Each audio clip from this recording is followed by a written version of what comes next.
Bonjour à tous, Sébastien à l'appareil. Je vais vous montrer, après avoir indiqué de quelle façon vous pouvez configurer et installer Microsoft Teams comme application de bureau. Je vous montrerai comment créer une réunion et inviter vos élèves à participer sans avoir besoin de les inscrire chacun manuellement, en particulier dans le cas de figure d'un cours où il y a plus de 20 élèves par exemple.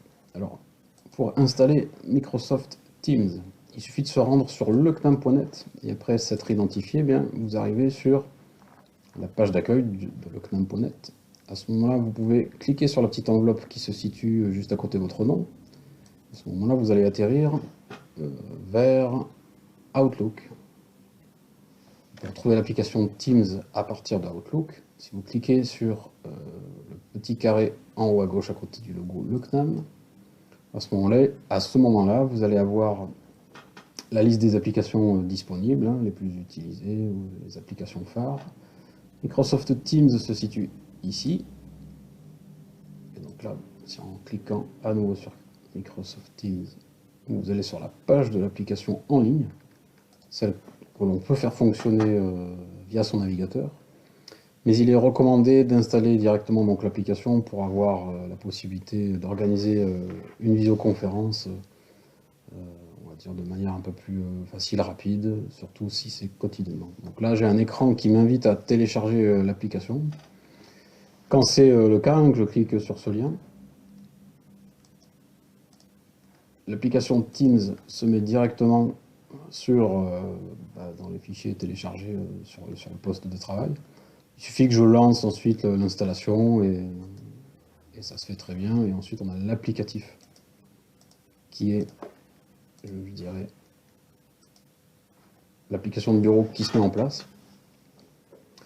Et une fois que cette application est en place, je peux donc commencer à créer des équipes qui correspondront au cours que j'ai envie, pour lequel j'ai envie de réunir un certain nombre d'élèves. Alors pour cela, rien de plus simple, on clique sur rejoindre ou créer une équipe. Créer une équipe.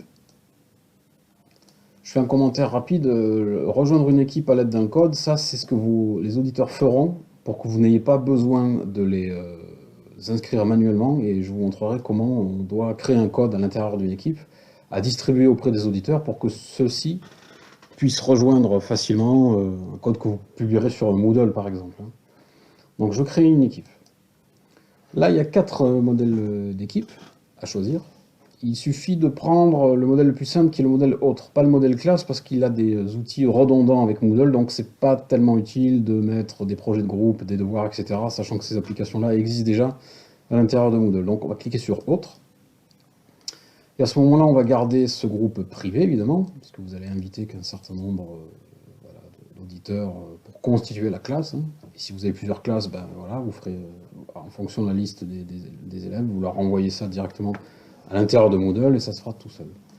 Le nom de l'équipe, admettons, on va dire initiation Teams, ITM 001, initiation Teams. Donc je vous recommande vivement de reprendre la référence de votre cours, c'est un code à 3 chiffres précédé de 3 lettres. L'intitulé général du cours, ça peut être économie, ça peut être ce que vous voulez, enfin la matière que vous enseignez. De préciser la modalité, c'est bien aussi, surtout si vous avez un report de cours présentiel ou hybride complètement à distance suite aux directives sanitaires. Et éventuellement, vous pouvez aussi préciser si vous donnez des cours dans plusieurs centres, pour pas vous emmêler les pinceaux dans vos groupes Teams. Donc précisez le lieu, comme ça vous avez la référence de votre cours, le lieu où il se passe, et sa modalité. Comme ça, et éventuellement, évidemment, pas éventuellement, mais mettre le semestre et l'année juste après l'intitulé, c'est pas mal aussi. Ça permet de dire, par exemple, premier semestre 2020-2021.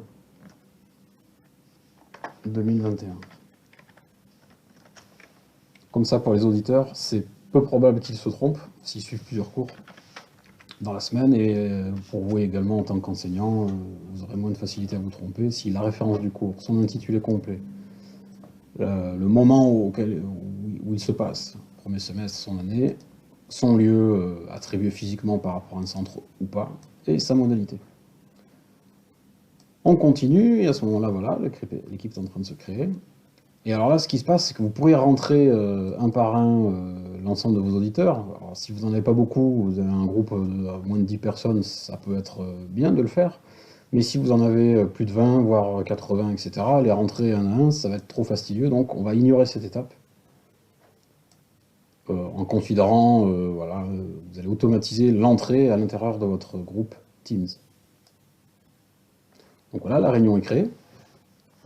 Et pour pouvoir distribuer cette réunion à tous vos auditeurs qui auront eux-mêmes également installé l'application Teams sur leur PC de bureau, ou leur poste de travail mobile, vous allez dans Gérer l'équipe. Pour l'instant, je suis un professeur qui a 0 élèves. Et là, je vais dans Paramètres. Et là, je vais dans Code d'équipe. Et je génère une clé que je vais devoir distribuer à ma classe pour qu'elle puisse la rejoindre.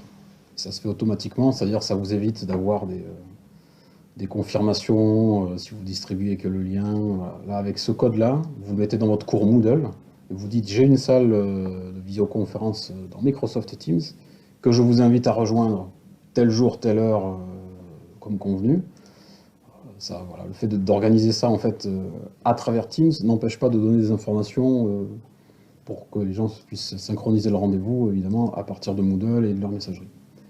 Donc une fois que ce code est généré, il n'y aura plus qu'à le distribuer à l'intérieur de Moodle, dans votre salle de cours, correspondant à l'intitulé de la salle Teams.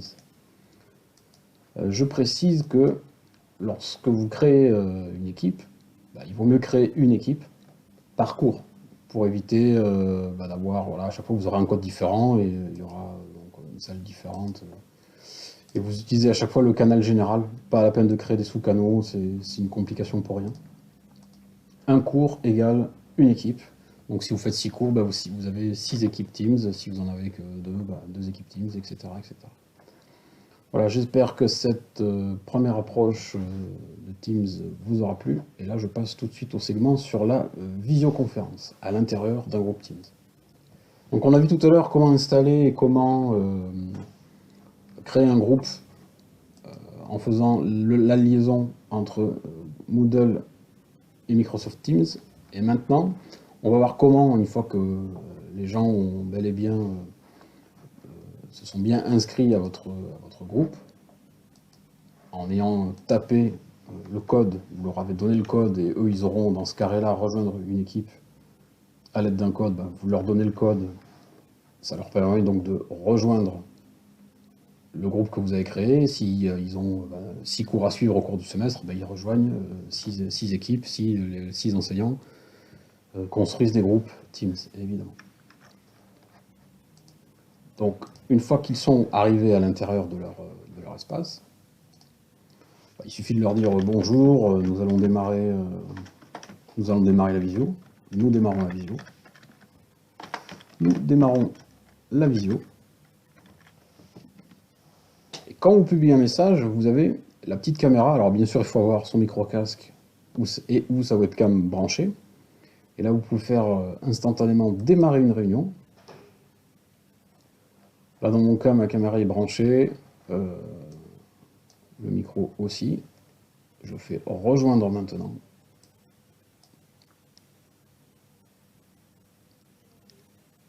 Et à ce moment-là, j'ai la fenêtre de conversation vidéo avec l'ensemble des participants qui s'ajouteront verticalement sur le côté droit. Je peux passer en mode plein écran.